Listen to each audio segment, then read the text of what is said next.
O Edmundo, você, com a análise hoje, vendo esse Vasco da Gama, aos poucos a gente vê uma construção de time, o Barbieri mesmo já falou que tem que ter um pouco de paciência para começar a cobrar o time, mas olhando agora, hoje, qual que você acha que são as carências, contando já com o Capasso? O Capasso chegou, porque eu já até falei isso, na minha opinião, não é só o Capasso, tem que ter mais um zagueiro, precisa de volante, né? Fazer uma análise assim, pode ser mais crua mesmo do time. Quais peças você acha mais importante chegarem agora, pelo menos? Bom, com o não agrado do Zé Gabriel ali como segundo volante ao lado do Jair, aí eu acho que agora ficou a peça mais importante. Porque se você olhar o Vasco completo, e eu não quero escalar o Vasco porque essa é uma função do Maurício Barbieri, mas o Vasco completo vai de Ivan, o Pumita Rodrigues, o Manuel Capasso, Léo Pelé e o Lucas Piton, Jair, Marlon Gomes, e aí falta esse segundo homem ali, né? E aí vai ter uma briga lá na frente, porque tem Orediano, Pedro Raul, Peck, Figueiredo, Ignaldo, tem uma série de jogadores ali que vão disputar essa outra posição. Esse time é bom. Então, olhando de fora, falta esse segundo volante, ou esse meia que faz essa dupla função, né? Marca quando está sem a bola e sai para o jogo quando tem a bola, que pode ser o Alan, né? Ou o Alan, que está lá no mundo árabe, que o Vasco também está conversando. O ideal é que fosse o Andrei, né?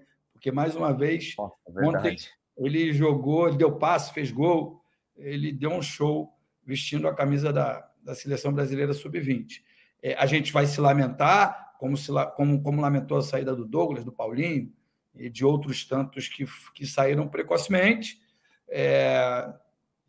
Virou assim até uma lei, né? Que mesmo os times ricos, Flamengo, Palmeiras, Atlético Mineiro, né? Corinthians, os milionários do futebol brasileiro precisam vender um ou dois jogadores todo ano para complementar o seu orçamento. Virou uma lei, né?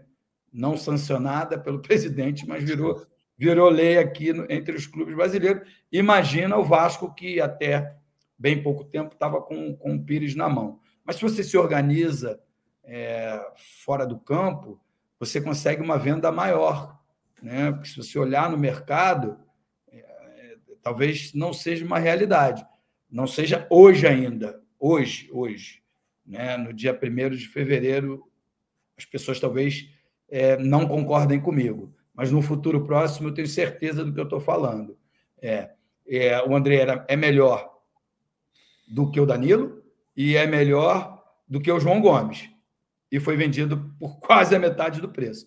Então, é lamentável, né? A gente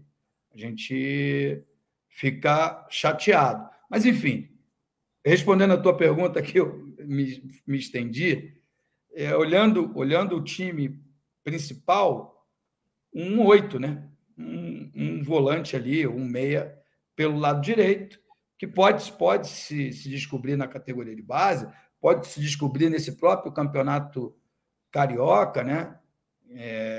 Mas essa contratação, pelo menos, me parece que precisa ser feita. E você, Fábio, eu quero a sua opinião também sobre esse assunto, né? Lembrando que ainda tem o Orediano, né? Que acabou não podendo jogar, né? Chegou o Capasso. Deve ser relacionado para amanhã, tá? Então já tem o zagueiro Capasso chegando, tem o Orediano, e aí o que você faria? Porque até 4 dias atrás o Peck era o cara mais criticado. Agora, o Peck já pode ser utilizado. Aí o Zé Gabriel que virou o maior alvo aí da torcida. Quem que você acha que tem que trazer? Quais peças para você, Fábio? Eu não sei, porque nos últimos anos, eu até brinco com isso, eu não sei se está no contrato dos treinadores do Vasco, mas de 3 anos para cá, o Vasco insiste em jogar com 2 pontas, né? 2 jogadores abertos, de pé invertido ainda. Eu acho que isso deve estar no contrato. Não é possível que entra treinador, sai treinador, e fala assim, agora isso vai para acabar. Não, continua. Aí o Peck é pela direita, canhoto, aí não dá profundidade, porque quando ele leva na direita, ele não tem o pé direito com a mesma capacidade, ele traz para a esquerda. É só olhar o lance do pênalti, gente. O Pedro Raul sofre o pênalti, a bola quica e sobra para o Peck. Ele dá de esquerda. Ele parece eu jogando com a direita, que o meu é o inverso. Se ela cair para a esquerda, eu vou com a direita torto. Mas eu não sou profissional. E aí o Peck todo torto tenta de canhota e o árbitro deu pênalti. Parou. E por que você faz isso? Com o mesmo Figueiredo, ele joga pela canhota, traz para dentro. Se você vai botar 2 pontas, os caras são pro fundo. Não, mas não tem. Por que não jogar num 4-4-2? Aí você vai dizer assim, pô, mas se tá difícil achar um meio, achar 2, por que não o Peck por dentro, pelo lado esquerdo? Ele vai compor o lado do campo quando for atacar, mas ele vem por dentro e não fazer assistência de lateral ali o tempo todo. Porque é o que ele faz, ele corre aqui, rente a lateral.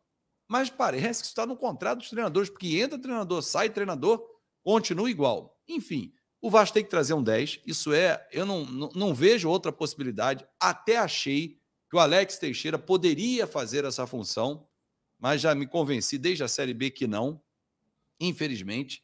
Ontem até disse isso numa live aqui no canal, quando acabou o ano passado a Série B, aí não sabe se vai renovar e tal, a Cruzeiro quer o Alex Teixeira, Corinthians, eu falei, porra, se ele sair, fizer uma pré-temporada e for bem, o Vasco não podia liberar, né? Vai ficar aquela dor, né? Pô, mas ele já está fazendo a pré-temporada e ainda não está indo. Eu já não sei mais o que pensar, porque ele, tecnicamente, é bom jogador.